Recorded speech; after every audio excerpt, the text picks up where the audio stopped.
Hi friends, welcome to stunning moms. Hi ಮಕ್ಕಳ, ಬಹಳಷ್ಟು ಜನ ನನಗೆ ರಿಕ್ವೆಸ್ಟ್ ಮಾಡಿದ್ದಾರೆ. ಏನಪ್ಪ ಅಂತ ಅಂದರೆ ಹಿಂದಿ ವರ್ಣಮಾಲೆಯನ್ನು ಕಲಿಸ್ರಿ, ಅದರ ರಿಲೇಟೆಡ್ ಆಗಿರುವಂತಹ ಪದಗಳನ್ನು ಸಹ ಬರೆಯೋದನ್ನು ಕಲಿಸ್ರಿ. ಸೊ ನಮಗೆ ಬಹಳ ಹಿಂದಿ ಸ್ವಲ್ಪ ಕಲಿಯೋಕ್ಕೆ, ಹೊಸ ಲ್ಯಾಂಗ್ವೇಜ್ ಆಗಿರೋದ್ರಿಂದ ಹಿಂದಿ ಕಲಿಯೋಕ್ಕೆ ಸ್ವಲ್ಪ ಟಫ್ ಆಗುತ್ತೆ, ಅರ್ಥ ಆಗುತ್ತೆ. ಹಿಂದಿ ಮಾತಾಡ್ತಿರುವಾಗ ಮತ್ತು ಹೇಳ್ತಾ ಇರುವಾಗ ಅರ್ಥ ಆಗುತ್ತೆ, ಬಟ್ ಅದನ್ನು ಬರೀತಿರುವಾಗ ಯಾವ ರೀತಿಯಾಗಿ ಬರಿಬೇಕು ಅನ್ನೋದು ಗೊತ್ತಾಗೋದಿಲ್ಲ. ಸೊ ಅಟ್ಲೀಸ್ಟ್ ಹಿಂದಿ ವರ್ಣಮಾಲಾ, ಸ್ವರ ಮತ್ತು ವ್ಯಂಜನಾಕ್ಷರಗಳನ್ನು ಕಲಿಸ್ರಿ ಅಂತ ಹೇಳಿದ್ದಕ್ಕೆ ಈ ದಿನ ನಾನು ಈ ವಿಡಿಯೋನ ಮಾಡ್ತಾ ಇದ್ದೀನಿ. ಫ್ರೆಂಡ್ಸ್, ನನ್ನ ಹಳೆಯ ವೀಡಿಯೋಸಲ್ಲಿ ನಾನು ಆಲ್ರೆಡಿ ಹಿಂದಿ ವರ್ಣಮಾಲಾ, ಸ್ವರಗಳಾಗಿರ್ಬೋದು, ವ್ಯಂಜನಗಳನ್ನು ಯಾವ ರೀತಿಯಾಗಿ ಸ್ಟೆಪ್ ಬೈ ಸ್ಟೆಪ್ ಬರಿಬಹುದು ಅಥವಾ ಯಾವ ರೀತಿ ಬರಿಬೇಕು ಅನ್ನೋದನ್ನು ನಾನು ಹೇಳ್ಕೊಟ್ಟಿದ್ದೀನಿ. ಸೊ ಈ ಒಂದು ವಿಡಿಯೋದಲ್ಲಿ ನಾವು ಇವತ್ತು ಅ ಸೆ ಅನಾರ್ ಅಂತ ಹೇಳ್ತೀವಲ್ವ, ಸೊ ಅದನ್ನು ಕಲಿಯೋಣ. ಓಕೆ, ಬನ್ನಿ ಫ್ರೆಂಡ್ಸ್. ಓಕೆ, ಹಿಂದಿ ವರ್ಣಮಾಲಾ. ಸೊ ಅದರೊಳಗಡೆ ಸ್ವರಾಕ್ಷರಗಳು. ಸೊ ನಾವು ಕನ್ನಡ ವರ್ಣಮಾಲೆಯಲ್ಲಿ ಯಾವ ರೀತಿಯಾಗಿ ಸ್ವರ್, ವ್ಯಂಜನ್ ಅಂತ ಹೇಳಿಬಿಟ್ಟು ಹೇಳ್ತೀವೋ, ಇಲ್ಲೂ ಅಷ್ಟೇ ನಾವು ಹಿಂದಿಯಲ್ಲೂ ಸಹ ಸ್ವರ್ ಮತ್ತು ವ್ಯಂಜನಾಕ್ಷರಗಳು ಅಂತ ಹೇಳಿಬಿಟ್ಟು ಹೇಳ್ತೀವಿ. ಸೊ ಬನ್ನಿ ನೋಡೋಣ. ಅ ಅ ಸೆ ಅನಾರ್. ಅ ಅನಾರ್ ನೋಡಿ, ಆ ಇದರ ಉಚ್ಚಾರಣೆ ಅ ನಾ ರ್, ಅರ್ಧಾಕ್ಷರ ಅನಾರ್. ಓಕೆ, ನೆಕ್ಸ್ಟ್ ಆ. ಕನ್ನಡದಲ್ಲಿ ಆ. ಓಕೆ, ಆ ಸೆ ಆಮ್. ಆಮ್ ಅದರ ಉಚ್ಚಾರಣೆ ಆ ಮು, ಅರ್ಧಾಕ್ಷರ ಆಮ್. ಓಕೆ, ನೆಕ್ಸ್ಟ್ ಲೆಟರ್ ಇ. ಕನ್ನಡದಲ್ಲಿ ಇ, ಇಲಿ ಅಂತ ಹೇಳ್ತೀವಲ್ವಾ, ಆ ಲೆಟರ್ ಇ. ಈ ಸೆ ಇಮರ್ತಿ. ಇ ಮ ರ ತಿ, ಇಮರ್ತಿ. ಅಥವಾ ಈ ಸೆ ಇಮ್ಲಿ ಬಹಳಷ್ಟು ಪದಗಳು ಬರುತ್ತೆ. ನಾವು ಈದಿಂದ ಇಲಿ, ಈದಿಂದ ಅಂತ ಹೇಳ್ಬಿಟ್ಟು ಕನ್ನಡದಲ್ಲಿ ಯಾವ ರೀತಿಯಾಗಿ ಓದ್ತೀವಲ್ವ, ಸೊ ಈ ಸೆ ಇಮರ್ತಿ. ಸೊ ಇದನ್ನು ಯಾವ ರೀತಿಯಾಗಿ ಓದೋದು ಅಂತ ಹೇಳಿಬಿಟ್ಟು, ಇ ಮ ರ ತಿ, ಇಮರತಿ. ಓಕೆ, ನೆಕ್ಸ್ಟ್ ಲೆಟರ್ ಈ. ಈ ಈ ಸೆ ಈಕ್. ಓಕೆ, ಕಬ್ಬು. ಈಕ್ ಅಂತ ಅಂದರೆ ಕಬ್ಬು. ಈ ಸೆ ಈಕ್. ಓಕೆ, ಇದನ್ನು ಯಾವ ರೀತಿಯಾಗಿ ಕನ್ನಡದಲ್ಲಿ ಈ ಖ, ಈಕ್. ಮತ್ತೊಂದ್ಸಲಿ ಹೇಳೋಣ. ಆ ಸೆ ಅನಾರ್.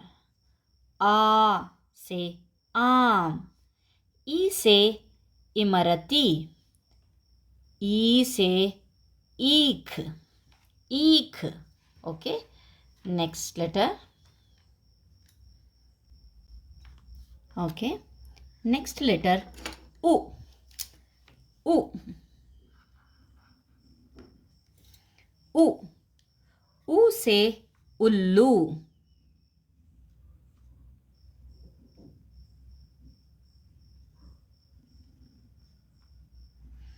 ಉ ಸೆ ಉಲ್ಲು. ಉ ಲು, ಉಲ್ಲು. ಗೂಬೆ, ಉಲ್ಲು ಅಂತ ಹೇಳ್ತೀವಲ್ವಾ, ಗೂಬೆ. ಊ.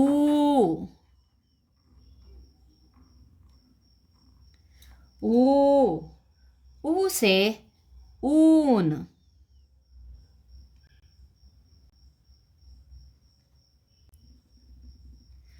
ಊನ್. ಇದನ್ನು ಯಾವ ರೀತಿಯಾಗಿ ಬರೆಯೋದು? ಊ ನ, ಅರ್ಧಾಕ್ಷರ ಊನ್. ಊನ್. ಓಕೆ, ಉಣ್ಣೆ ದಾರದ ಒಂದು ಇದಿರುತ್ತಲ್ವ, ಅದಕ್ಕೆ ನಾವು ಊನ್ ಅಂತ ಹೇಳ್ತೀವಿ. ಓಕೆ, ನೆಕ್ಸ್ಟ್ ರು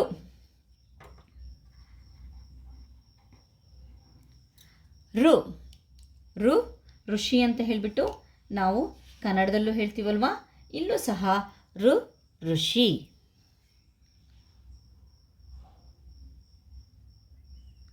ರು ಋಷಿ.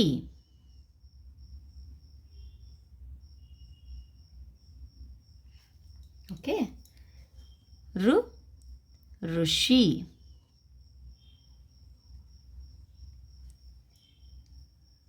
Next letter A.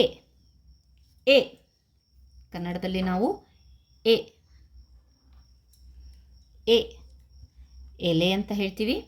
ಸೊ ಅದೇ ನಾವು ಹಿಂದಿಯಲ್ಲಿ ಎ ಏಕ್ ತಾರಾ, ಎ ಏಕ್ ತಾರಾ.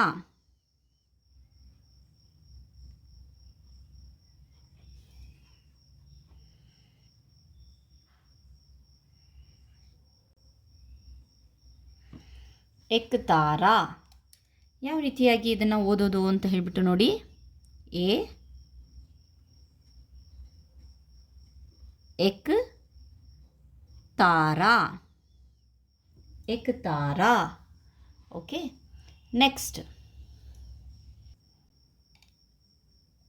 ಓಕೆ, ಏಕ್ ತಾರಾ ಅಂತ ಹೇಳಿಬಿಟ್ರೆ ಒಂದು ಮ್ಯೂಸಿಕಲ್ ಇನ್ಸ್ಟ್ರೂಮೆಂಟ್ ಇರುತ್ತಲ್ವ ಅದು. ಓಕೆ, ನೆಕ್ಸ್ಟ್ ಬರೋಣ. ಐ ಐ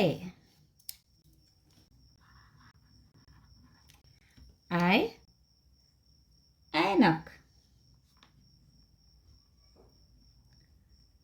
ಐನಕ್.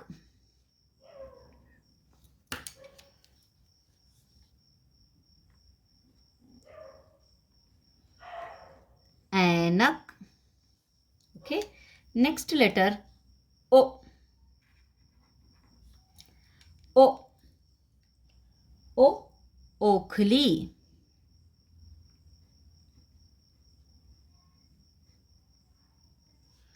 ಓಖ್ಲಿ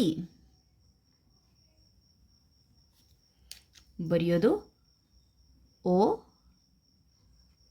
ಖ ಲಿ, ಓಖ್ಲಿ. ಓಕೆ, ನೆಕ್ಸ್ಟ್ ಲೆಟರ್ ಔ. ಔ ಔ से औरत, औ से औरत, ಔರತ್. ಕನ್ನಡದಲ್ಲಿ ಬರೆಯೋದು ಔ ರಾ ತ್, ಔರತ್. ಓಕೆ, ಅಂ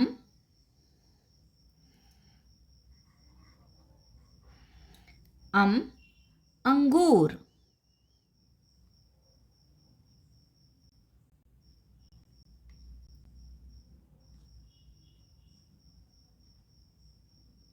अंगूर द्राक्षಿ ಹಣ್ಣು, अंगूर.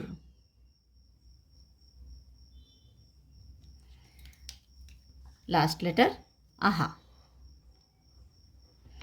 ಓಕೆ, ಮತ್ತೊಮ್ಮೆ ನೋಡೋಣ ಫ್ರೆಂಡ್ಸ್. ಹಿಂದಿ ವರ್ಣಮಾಲಾ स्वर.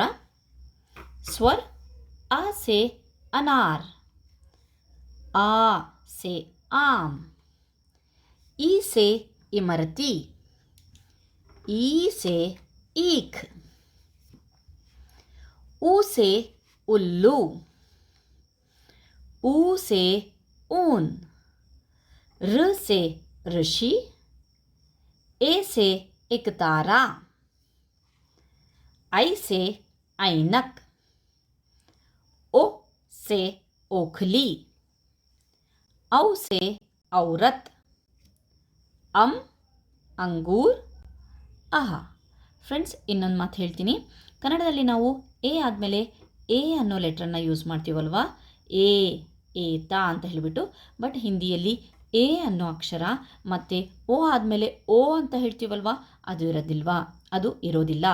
ಓ, ಎ ಮತ್ತು ಓ ಅನ್ನೋ ಎರಡೂ ಅಕ್ಷರಗಳು ಇರೋದಿಲ್ಲ. ಮತ್ತೊಂದು ಸಲ ಬರ್ದು ತೋರಿಸ್ತೀನಿ. ಇಲ್ಲಿ ನೋಡಿ, ಎ, ಓ, ಎ ಏತ, ಓ ಓದು ಅಂತ ಹೇಳ್ತೀವಲ್ವಾ, ಅದೆರಡೂ ಸಹ ಇರೋದಿಲ್ಲ. ಸೊ ನೆನ್ಪಿಟ್ಕೊಳ್ಳಿ. ಓಕೆ ಫ್ರೆಂಡ್ಸ್, ಇಲ್ಲಿಯವರೆಗೆ ನಮ್ಮ ಚಾನಲ್ನ ವೀಕ್ಷಿಸೋದಕ್ಕೆ ತುಂಬ ತುಂಬ ಧನ್ಯವಾದಗಳು. Thank you friends.